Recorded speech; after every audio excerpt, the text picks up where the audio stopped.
क्योंकि मांगा तो उससे जाता है जिसको यह मालूम नहीं कि मुझे क्या चाहिए। तभी तो हम कह रहे हैं, हमको ये मां को मालूम नहीं बच्चे को भूख लगी है, तो कहता मां दे दे, तो मां देती। तो भगवान से यदि हम कुछ मांगते हैं तो क्या अपनी नजरों में हम ये बताना नहीं चाहते कि आपको मालूम नहीं है इसलिए हम मांग रहे हैं? जो सर्वांतर्यामी है, जो घटघट वासी है, जो कण-कण में वास करता है, क्या उसको मालूम नहीं है तुम्हें क्या चाहिए? विचार करो।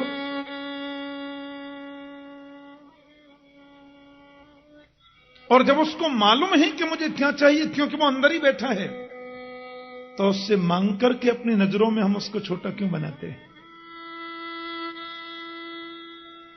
एक और बात, भगवान से कभी कुछ न मांगोगे तो फायदे में रहोगे। मांगना तो धोखा है, ध्यान देना, क्योंकि वो सब जानता है। और हम जब मांगते हैं तो हंसता है, कितना पागल है, मुझसे मांग रहा है जैसे कि मुझे मालूम नहीं। दक्षिण में एक संत हुए, बड़े अच्छे कवि, वो राम जी के सामने बैठे थे, भक्ति कर रहे थे। भक्ति करते करते क्या मांगा कि मैं अगर मांगू तुझे पर तुम न देना कुछ मुझे, वरना आशिक नहीं मजदूर हो जाऊंगा मैं। हे राम जी, यदि मैं आपसे कुछ मांगने की गलती करूं भी तो आप मुझे देने की गलती कभी मत करना। भक्त कह रहा है, रामचंद्र दास संत का नाम था, कि मैं यदि आपसे कुछ मांगू भी तो आप मुझे देने की गलती मत करना। श्री बाल कृष्ण लाल की। भगवत कृपा से भागवत के परम विद्वान था कि मैं अगर मांगू तुझे पर तुम न देना कुछ मुझे, वरना आशिक नहीं मजदूर हो जाऊंगा मैं। यदि मैंने कुछ मांगने की गलती की है तो राम जी आप देने की गलती कभी मत करना। यदि तुमने मुझे मेरे मांगने पर दे दिया तो मैं भक्त नहीं मजदूर हो जाऊंगा। मैंने भक्ति करी थी, उसके बदले दे दो। हैं? मैंने 20 रुपए दिए, 1.5 किलो चीनी ले ली, तो मेरा आपका संबंध क्या रहा? मैंने आपको 200 रुपए दिए, उसके बदले मैंने कुछ ले लिया, तो मेरा आपका प्रेम क्या रहा? और हमारे ब्रज की उपासना में तो सज्जनों, भक्ति के बदले प्रभु से मुक्ति मांगना भी मना है। हमारे ब्रज के संत कहते हैं, मुक्ति हु नौन सी खारी लागे। जहां मुक्ति भी नमक जैसी खारी लगती है। मांगना क्या? आपको मालूम है, भागवत में आपने सुना होगा, भगवान नृसिंहदेव जब प्रकट हो गए, प्रहलाद ने प्रभु की बड़ी स्तुति गाई। भगवान नृसिंह के नेत्रों से आंसू झरने लगे और प्रहलाद को गोद में लेकर के नृसिंहदेव ने कहा, प्रहलाद मांग बेटा, क्या चाहिए? तू जो मांगेगा सो ही मैं तुझे प्रदान करूंगा। मांग क्या चाहिए?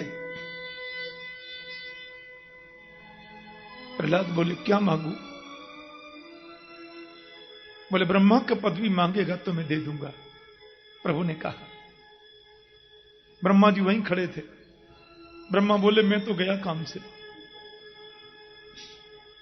प्रभु ने कहा, तू चाहे कि मुझे इंद्र बनना है तो देवताओं का सम्राट इंद्र तुझे बना दूंगा, मांग। इंद्र बोले, मेरे सिंहासन का बोल्ट तो वैसे ही ढीला है, कोई जरा भी तपस्या करे तो मेरा सिंहासन पहले हिल जाता है। हम लोग सुनते हैं ना कथा में, उसने ऐसी तपस्या करी कि इंद्र का सिंहासन हिल गया, ऐसी कहानियों में सुनते हैं ना। इंद्र बोले, मेरा सिंहासन तो जरा सी बात में हिल जाता है, ले ले भैया, तू ही ले लेना, और भगवान दे देंगे, कौन बड़ी बात है। भगवान ने कहा, ब्रह्मा बनना चाहेगा तो बना देंगे, इंद्र बनना चाहेगा तो बना देंगे, जो पदवी तुझे चाहिए मांग।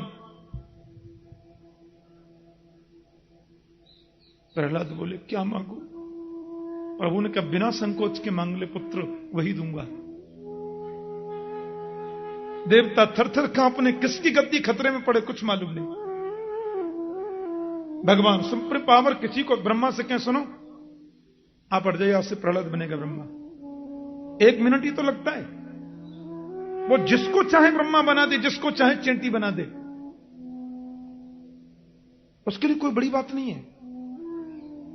वो सुप्रीम पावर, प्रहलाद सामने खड़ा है, भगवान कहते मांग ले, और संकोच नहीं करना, और मेरे सामने डरना भी नहीं किसी से। बोल क्या चाहिए? स्वर्ग चाहिए, वैकुंठ चाहिए, मुक्ति चाहिए, वैभव चाहिए, त्रिलोकी का साम्राज्य चाहिए, ब्रह्मांड का मालिक बनना है, ब्रह्मा की पदवी जो चाहिए मांग। प्रहलाद की आंखों में आंसू आ गए। भगवान बोले मांगना बेटा। प्रहलाद बोला जो मांगूंगा सो दोगे? प्रभु ने कहा देंगे। प्रहलाद ने कहा तो 3 वचन भर दिलाओ। गोविंद ने कहा विश्वास नहीं होता? विश्वास है तभी तो कह रहा हूं। प्रभु ने कहा जो मांगेगा सो देंगे देंगे देंगे। ब्रह्मा बोले अब कन्फर्म और हो गया। सब देवता एक दूसरे को देख रहे हैं, किसकी गद्दी खतरे में होगी मालूम नहीं। प्रभु ने कहा बोल क्या चाहिए? मेरे प्रहलाद ने कमाल का वरदान मांगा प्रभु से। प्रहलाद बोले देना है तो बस यही वर दे दो प्रभु कि यदि राशि समय कामां वरांस्त्वां वरदर्शभ कामानां हृदय संरोहम भवतस्तु व्रणे वरम। प्रहलाद बोले देना है केशव तो केवल एक ही वर दे दो कि मेरे जीवन पर्यंत मेरे मन में आपसे कभी कुछ मांगने की इच्छा ही पैदा नहीं हो। केवल यही वर दे दो। कामानाम हृदय संरोहम भवतस्तु व्रणे वरम। आपके चरणों के अलावा और कुछ मांगने का अंकुर मन में पैदा ही न हो। रही मन वो नर मर चुके जो कहूं मांगन जाए, पर उनसे पहले वो मरे जिन मुख सो निकसत नाहि। क्या मांगना और क्यों मांगना है?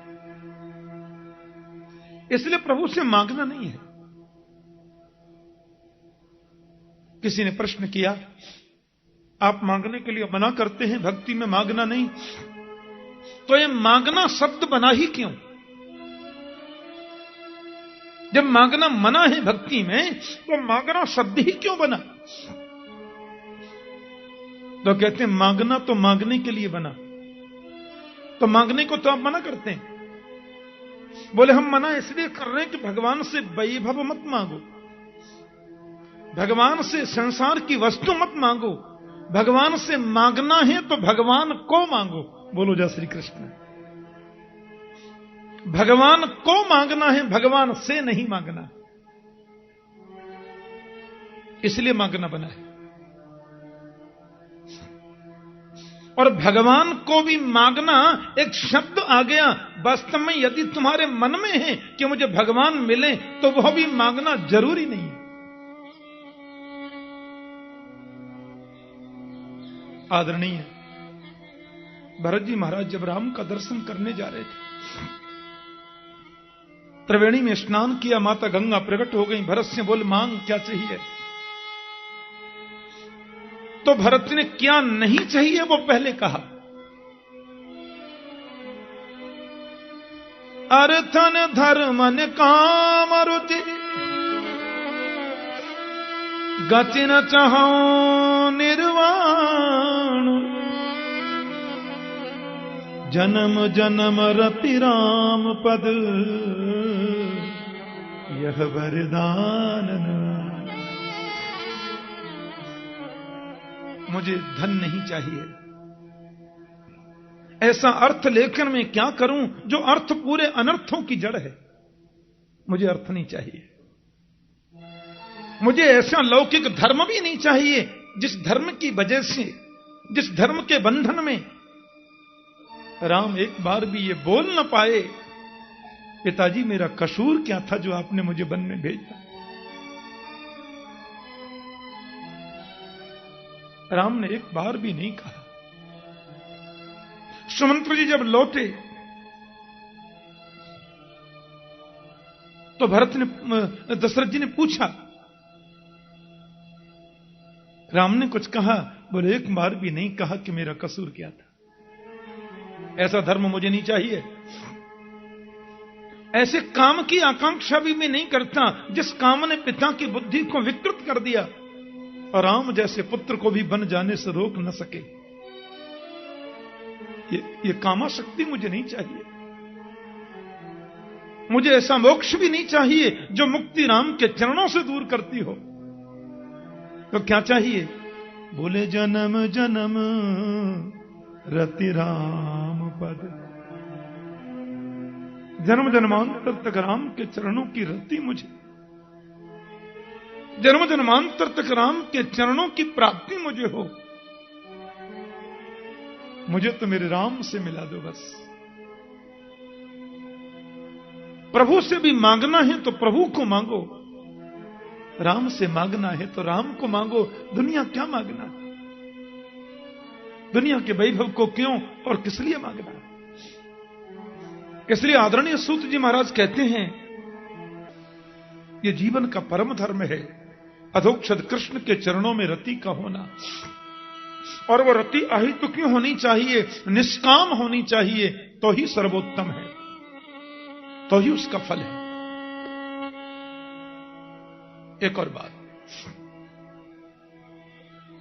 कि वासुदेवे भगवती भक्ति योग प्रयोजित जनयत्या सुवैराग्यम ज्ञानम च तदहैतुकम। यहां बड़ी सुंदर बात कह रहे हैं सूत जी महाराज कि भक्ति है पत्नी और भगवान है पति। परमात्मा रूपी पति को भक्ति रूपी पत्नी यदि हम समर्पित करेंगे तो दो पुत्र होंगे, ज्ञान और वैराग्य। जनयत्यासु वैराग्यम ज्ञानम च तदहैतुकम। ज्ञान और वैराग्य दो अद्भुत पुत्रों की प्राप्ति हो जाएगी, हमारे जीवन में वो प्रस्फुटित होंगे। भक्तिरुत्पद्यते पुंसाम शोक मोह भयापहा। इसलिए गोविंद के चरणों में भक्ति प्रदान करो और वो बिल्कुल निष्काम होनी चाहिए। ध्यान से सुनना।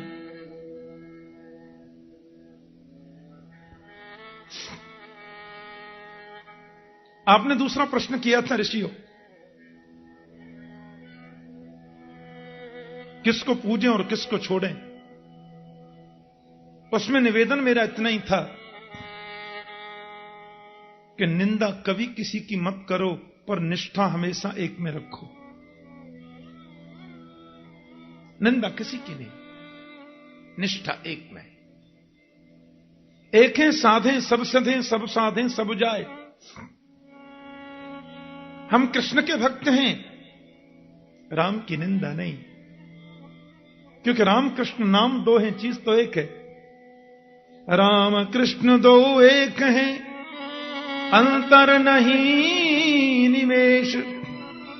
इनके नयन गंभीर हैं, उनके चपल विशेष। इनके नेत्रों में गांभीर्य है, उनके नेत्रों में चपलता है दोनों एक। अब हम तो कृष्ण के भक्त हैं, तो क्या हम वैष्णो देवी नहीं जाएं? जरूर जाएंगे। हाँ, हमारे यहां का बहुत बड़ा तीर्थ है, वैष्णो माता का दर्शन करने जाओ। जय माता जी, जय माता जी सब कहते चलो। और माता वैष्णो के दरबार में जब जाएं, वैष्णो के दरबार में प्रणाम किया, तो हल्के से बोल दो, माता बड़ा आलसी हो गया हूं, पहले 200 माला करता था कन्हैया के नाम की, अभी 20 रह गई है। हे मां, आप तो जगदम्बा हैं, ऐसी कृपा कर दो कि गोविंद चरणों में मेरी भक्ति और ज्यादा बढ़े। तो हमने पूजा किसकी कर ली? माता जी की। और चाह किसको? अपने मुरलीधर को। अनन्य भक्ति का मतलब यह बिल्कुल नहीं है कि हम एक की निष्ठा करें और दूसरे की निंदा। नहीं नहीं नहीं नहीं।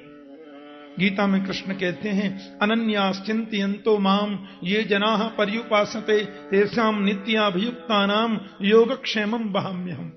जो अनन्यता से मेरा चिंतन करता है उसका योगक्षेम मैं वहन करता हूं। तो न अन्य अनन्य। अनन्य का मतलब यह नहीं कि हम निष्ठा एक में है तो दूसरे को कुछ समझे ही नहीं ना। सबको प्रणाम करो, सबको वंदन करो और चाहो अपने को। गोपियों ने मां कात्यायनी की पूजा की, गोपियों ने मां के चरणों में श्रद्धा की और चाहा मुरलीधर को। बोलो जय श्री कृष्ण। हाँ, एक निष्ठ होना है, निंदक नहीं होना। अब आप देखें, एक साधारण बात में समझें। जैसे कोई बहुत बड़ा वृक्ष है, वृक्ष में सैकड़ों डाली हैं, अरबों खरबों उसमें पत्ते हैं, करोड़ों उसमें फूल हैं, लाखों उसमें फल हैं, पर उसकी जड़ तो एक ही है। मूल तो उसका एक ही है। अब उस वृक्ष की एक डाली भी आप तोड़ेंगे तो जड़ को ही कष्ट होगा ना। इसलिए जितने भी देवी देव हैं सब एक ही ब्रह्म परमात्मा के स्वरूप हैं। किसी में भी एक में निष्ठा करो, प्रणाम सबको करो, वंदन सबको करो, उसमें दोष नहीं है। अब जैसे तीसरे भाव में इसको हम समझें। कोई पतिव्रता स्त्री है, पतिव्रता स्त्री के पति है, और उसके बारे में लिखा है पतिव्रता के बारे में कि पति को परमेश्वर माने, पति की पूजा करे, निष्ठा से उसकी सेवा करे, वही पतिव्रता कहलाती है ना। लेकिन इसका मतलब यह तो नहीं है कि पति की पूजा करे और देवर जी में डंडा लगाए, पति की पूजा करे जेठ जी को गाली सुनाए, पति की पूजा लगे सास ससुर को कुछ समझे ही नहीं, वो पतिव्रता थोड़ी है। सासू की भी पूजा करो, ससुर जी का भी आदर करो, जेठ जी का भी सम्मान करो, देवर से भी दुलार करो, लेकिन पति का दर्जा तो कोई नहीं ले सकता। पति तो पति है ना। ऐसे ही एक साधे सब सधे, सब साधे सब जाए। निष्ठा तो हमें एक में ही होना चाहिए, एक साध्य भक्ति ही श्रेष्ठ है, पर किसी की भी निंदा तो नहीं करनी है, क्योंकि वो सब भी तो उसी के रूप में है, उसी के रूप में।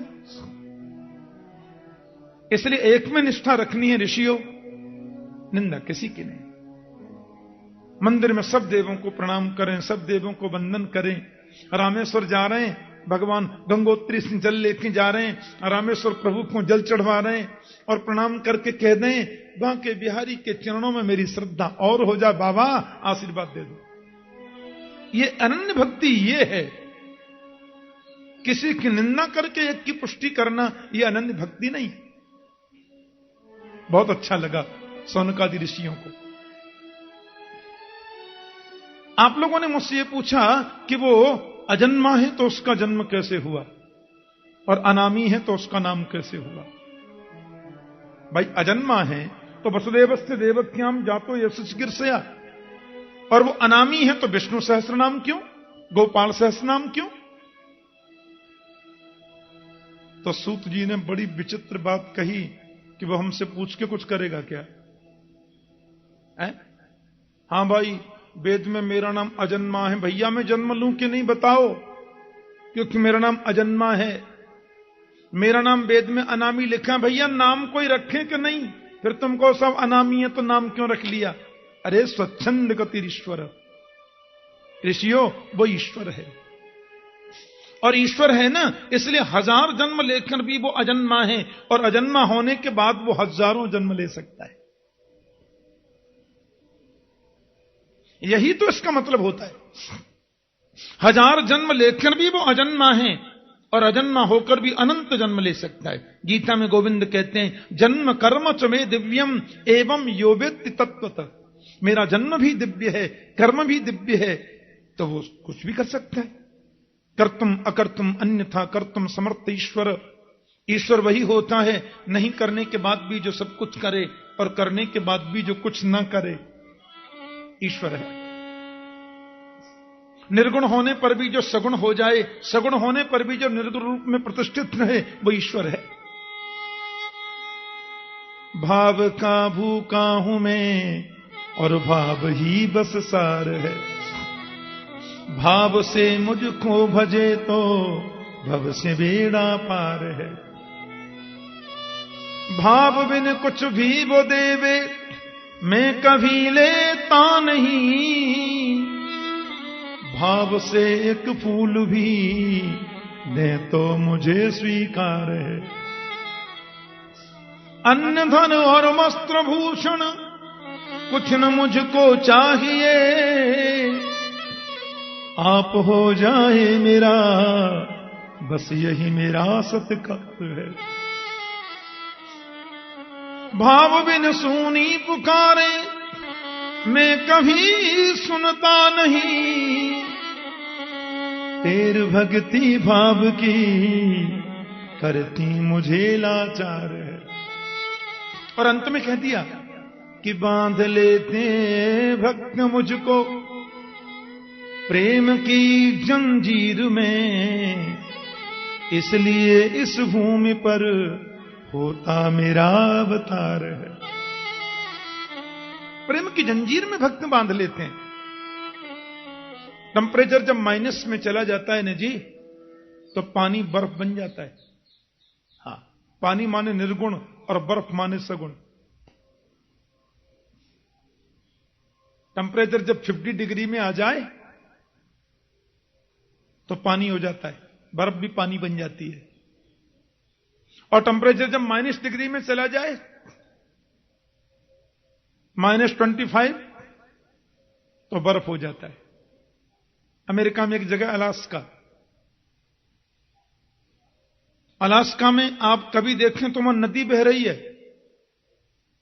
और शाम के टाइम में देखें तो वहां लोग क्रिकेट खेल रहे हैं, बच्चे वॉलीबॉल खेल रहे हैं नदी के ऊपर। बोले यहां तो नदी थी, बोले यहां बर्फ हो गई है, कल फिर नदी हो जाएगी। बोलो जय श्री कृष्ण। सवेरे नदी बह रही है और जब तेज धूप हुई तो नदी हो गई, और जब ठंड ज्यादा होने लगी, टेम्परेचर माइनस में चला गया, तो उस नदी के पानी पे लोग खेल रहे हैं, बर्फ हो गई, नदी खत्म। तो भक्त के मन में जब दैन्य भाव जागृत होता है, अहम ही नारायण दास दास दासानुदास दास दास तद्भृत्य भृत्य परिचारक भृत्य भृत्य भृत्य भृत्य किमाम स्मर लोकनाथ। और अपने आप को कहता है कि मैं तो बिल्कुल निम्न हूं, मैं तो निकृष्ट हूं, मैं तो ये हूं। और जब एकदम दीनता में आ जाता है तो वही निर्गुण परमात्मा सगुण के रूप में प्रकट हो जाता है। पानी बर्फ हो गया। और भक्त के हृदय में जब अहंकार का टेम्परेचर बढ़ने लग जाता है, ईश्वरो हम अहम भोगी सिद्धो हम बलवान सुखी, मैं ईश्वर में ये, मैं वो, मैं ये, तो फिर वो निर्गुण हो जाता है। बोलो जय श्री कृष्ण। बोले अब ढूंढता रहे, अब तुझे मिलूंगा ही नहीं कभी। लेकिन दोनों में भेद कुछ नहीं है। पानी और बर्फ में क्या भेद है? 1000 जन्म लेकर भी वो निर्गुण है, निर्गुण होने के बाद भी वो अनंत अवतार ले सकता है। हां, ये जरूर है ऋषियों, प्रमाण का जहां तक प्रश्न है तो यहां 2 बातें हैं। पहली बात तो यह कि यदि हम इस रूप में देखें कि सर्वांतर्यामी परमात्मा है, तब वो घट घट में है। आज पूरे विश्व की जनसंख्या 7 अरब है, तो 7 अरब यदि विश्व की जनसंख्या है तो 7 अरब भगवान तो कन्फर्म है। बोलो जय श्री कृष्ण। क्योंकि ईश्वर सर्वभूतानाम हृदय से अर्जुन तिष्ठति, प्राणी मात्र के हृदय में ईश्वर वास करता है। तो इनमें भी है, इनमें भी है, इनमें भी है, सब में है। लेकिन अवतार के प्रसंगों को हम प्रामाणिक रूप में देखना चाहें तो प्रभु के 24 अवतार हैं, जिनको अंशावतार, कलावतार या पूर्णावतार कहा जा सकता है। और उन 24 अवतारों में सबसे पहला जो प्रभु का अवतार है ऋषियों, उसका नाम है सनक सनंदन सनातन सनत कुमार। भगवान का दूसरा है बराह अवतार, इसको यज्ञ रूप बोलते हैं। बराह माने यज्ञ। दक्षिण भारत में आप कभी जाते हो तो वहां हर मंदिर में आपको बराह भगवान का कहीं न कहीं फोटो मिलेगा। बारह को सबसे पवित्र मानते हैं दक्षिण भारत में। प्राचीन हिंदू मंदिरों में आप देखें तो खम्भे पर आपको बराह भगवान का चित्र हर मंदिर में मिलेगा, यज्ञ रूप। यज्ञ माने पवित्र। भगवान का तीसरा है नारद जी का अवतार, इसको हम आवेश अवतार बोलते हैं। ये भगवान के अवतार नहीं, पर भगवान का आवेश इनको आता है, इसलिए इसको हम लोग आवेश अवतार कहते हैं। भगवान का चौथा है नर और नारायण का अवतार। ध्यान से सुनना, जो बद्रीनाथ में तपस्या में लीन रहते हैं। पांचवा है श्री कपिल देव जी का अवतार, शंख शास्त्र के उद्गाता। छठवां है प्रभु का दत्तात्रेय जी का अवतार, दत्त भगवान अनुसुईया के यहां जो पधारे।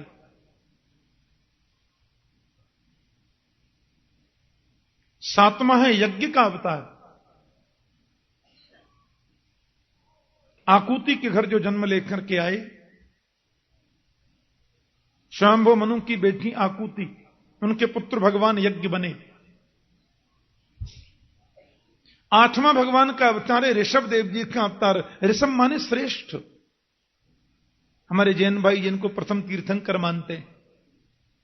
नौवां है प्रभु का पृथु अवतार और 10वां है मत्स्य अवतार।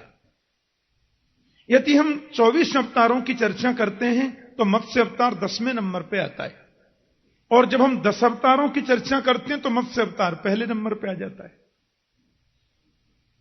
11वां है कच्छप अवतार तो 12वां धन्वंतरी अवतार, 13वां मोहिनी अवतार तो 14वां नृसिंह अवतार, और 15वां है मेरे प्रभु का वामन अवतार तो 16वां परशुराम जी का अवतार। ऋषियों 17वां है भगवान का वेदव्यास मुनि का अवतार, श्री कृष्ण द्वैपायन महर्षि वेदव्यास, और 18वां अवतार है मेरे श्री राम जी का अवतार, रामावतार प्रभु का। 19वां शेष बलराम का अवतार और 20वां श्री कृष्ण का अवतार। बोले बाल कृष्ण लाल की। 21वां हरि अवतार, 22वां हंस अवतार, 23वां बुद्ध अवतार, 24वां होगा कल की अवतार। एते चांस कला पुंस कृष्णस्तु भगवान स्वयं इंद्रारि व्याकुलम लोके मृडयंती युगे युगे। कहते हैं भगवान के जो 24 अवतार हैं ना, उनमें सर्वश्रेष्ठ तो ये 2 ही अवतार हैं, रामावतार और श्री कृष्णावतार। ये श्रेष्ठ अवतार है, परिपूर्णतम अवतार है। वैसे कुछ भक्तों का यह अभिमत है कि नहीं, नंबर 1 पे तो कृष्ण ही आते हैं, वो 16 कला पूर्ण है, राम जी 12 कला पूर्ण है। ये पूर्ण सत्य नहीं है। रामकृष्ण दोनों ही 16 कला पूर्ण है। मर्यादा पुरुषोत्तम होने के नाते परात्पर श्री राम ने 4 कलाओं को प्रकट ही न होने दिया मर्यादा की वजह से। लेकिन राम भी पूर्ण 16 कला परिपूर्ण ब्रह्म है, क्योंकि राम यदि 16 कला पूर्ण न होते तो राम का नाम रामचंद्र कभी नहीं होता। चंद्र नाम इसलिए है कि वह भी परिपूर्ण है? कोई अंतर नहीं है। वो मर्यादा पुरुषोत्तम, ये लीला पुरुषोत्तम। और हमारा कलि संतरणोपनिषद में तो ऐसा वर्णन मिलता है। हमारे यहां जो वेदांत है ना, वेदांत को उपनिषद कहते हैं। उन उपनिषदों में एक उपनिषद है कलि संतरणोपनिषद। तो कलि संतरणोपनिषद में ऐसा व्याख्यान मिलता है कि देवता लोग ब्रह्मा जी के पास में गए और ब्रह्मा से बोले, क्यों जी, कलयुग में बहुत जल्दी मुक्ति का उपाय क्या है?